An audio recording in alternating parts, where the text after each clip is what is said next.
bitch. Jump in that fire. Welcome back. Tonight we're going to be discussing what do you do when you have messed up your love work. When I say messed up your love work, I don't mean in the sense that you have messed up the product that you were given, like you've accidentally broken a honey jar or done a candle incorrectly or anything like that. I mean in the sense that you have intentionally or unintentionally thrown a monkey wrench into your work, into your process. For example, you and your target get into an argument.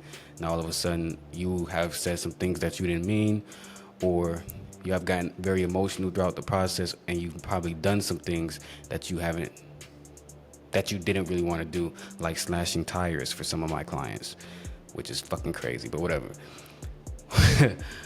When it comes to stuff like that, the first thing I would say is make sure you apologize immediately after. Apologize, and you give your target some space so that the work can go back to working on them and go back to pulling them, and that resentment that they have probably built up from when you argued or from whatever it is that you did can, start to reside or dissipate more so. Now, one thing I want to make sure is imperative that you guys understand. There is an unseen limit to the amount of times that you can piss off your target. You can get to the point in which you've done so much, or you've pissed them off so much to the point that they don't even want to come back, and there's no type of love work, including in Tranquil or Goetia or anything, that can pull them back to you. So for a lot of my clients, when you guys see me get mad or I start to fuss at you or whatever because you're making stupid mistakes and doing dumb emotional things, it's because I don't want us to get to the point in which the person can't be pulled back, because you have made it to the point that they actually hate you and there is nothing you can do that will get them to come back to you. Once you've crossed that threshold, there's no amount of time, there's no type of work, no nothing that can pull that person back. They're gone for good. And for whatever reason, a lot of clients think that magic, although yes, it can do some miracles, I've seen it do some crazy things, you still have to be logical with this stuff. You can't think that it's like you can just do whatever it is that you want to do and the work is still gonna work. It's not like that. You still have to be on your best behavior. You still have to act a certain way. It's literally a psychological game. And if you're out here thinking that it's just going to work regardless of what it is that you do, you're going to be sadly mistaken, because what's going to end up happening is, like I said, the person's going to leave. You're going to pretty much be discouraged because there's not going to be anything that you can do about it, because they're going to be gone for good. This especially comes down to cases in which you got people who don't know how to control their mouths. They're very disrespectful. I'm talking about clients, or you got clients who do a lot of cheating. When it comes to situations like that, it's best that you guys don't even search for love work, because there's not going to be anything that you can do that can pull this person back before you work on yourself enough to where you make it a comfortable environment for somebody to want to come back to you. That's more so how this stuff works. Of course, you're pulling the person to you, but what you have to do is make sure it is a comfortable environment for somebody to want to come back. If you are known for being a person who's slick with your mouth and you doing crazy actions whenever you get mad, what makes you think someone's going to want to come back to you, whether it's a woman or a male? That person's not going to want to come back. You think you can keep pissing someone off over and over again, and then they're going to want to come back to you. Magic does not work like that. It does not pull them type of miracles. It doesn't. A person still has free will, and unfortunately when it comes to magic, what you're trying to do is either bend that free will or find your way to work around it, but that free will is always going to be there. So when you are accounting for the fact that that free will is always going to be there, that person is going to have the ability to leave you even after they come back to you.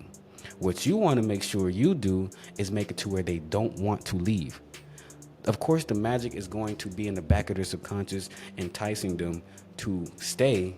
But if you're meeting them consciously with all this negative energy that makes them want to leave, you're going to end up with a wishy-washy situation, or a person that just says, you know what, I'm done with you for good. Like for me, I got some exes that no matter what they do, there's nothing they could do to get me back. I don't care what type of magic they try to put on me. There's nothing they could do to get me back. And I'm sure everyone got that type of person in their life or in their past that's like that. And like I said, if you keep on the path that you're on, for my clients out there who do these crazy emotional actions, you're gonna end up in that same category in which there's nothing you can do to pull this person back. For those of you who have paid money to a spiritualist to bring someone to you, what you really got to understand is that each time you make this person mad, you're throwing your money away. Essentially, that's really what you're doing. Each time you make them mad, you're throwing a little bit of what you paid away, because you're going against the grain of what it is that you paid for to manifest each time. And one thing I've noticed, and even my clients have noticed as well, each time you make your target mad, although a lot of times they're going to come back to you regardless, because my love work is like that, not to toot my own horn, I'm just saying. But each time you make them mad, it takes them a little bit longer to come back to you than the previous time that you made them mad.